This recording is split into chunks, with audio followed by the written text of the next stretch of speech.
Good, happy Sunday. Welcome to this Sunday edition of Total New Hampshire, right here on WRMK News 12. It's Sunday, November 9th, 2025. Let's begin with this week's edition of Total New Hampshire right now. As Shutdown talks advance in Senate, House leaders single new political standoff ahead.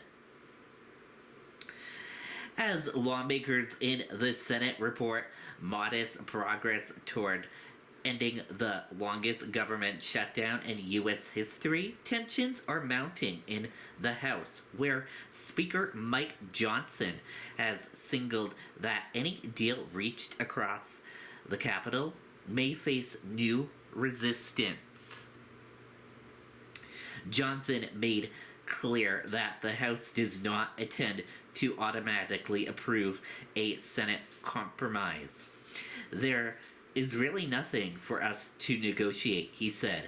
We sent them a clear, continuing resolution back in September, on September 19th, and passed it out of the House. That stance has drawn sharp criticism from Democrats, including U.S. Rep. Maggie Goodlander of New Hampshire, who accused Johnson of bracketing responsibility.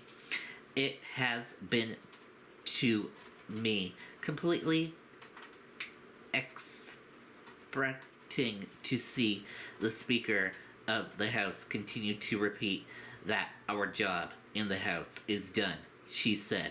It couldn't be further from the truth.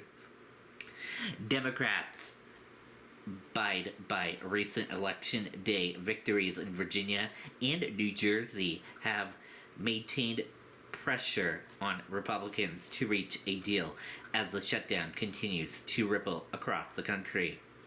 The prolonged standoff has disrupted food assistance programs and prompted the Federal Aviation Administration to direct airlines to reduce flight schedules beginning this weekend.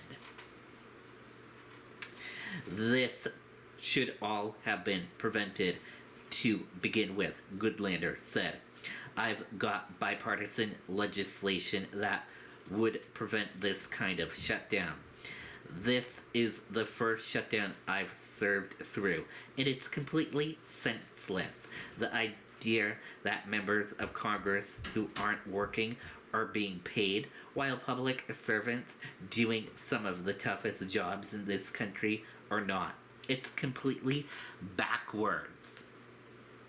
Johnson, however, placed the blame squarely on Democrats. Every American who going to miss a flight, who's going without a paycheck, who can't make their car note because of that, they need to know that Senate Democrats are personally responsible for that, he said.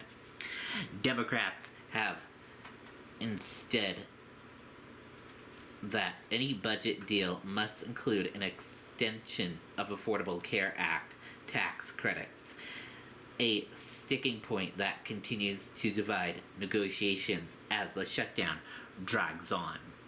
And that does it for this Sunday edition of Total New Hampshire. Thank you for tuning in and watching this week's edition of Total New Hampshire. Enjoy the rest of your Sunday. Enjoy the week ahead of you, and I'll see you back here next Sunday for another edition of Total New Hampshire, right here on WRMK News 12. Goodbye.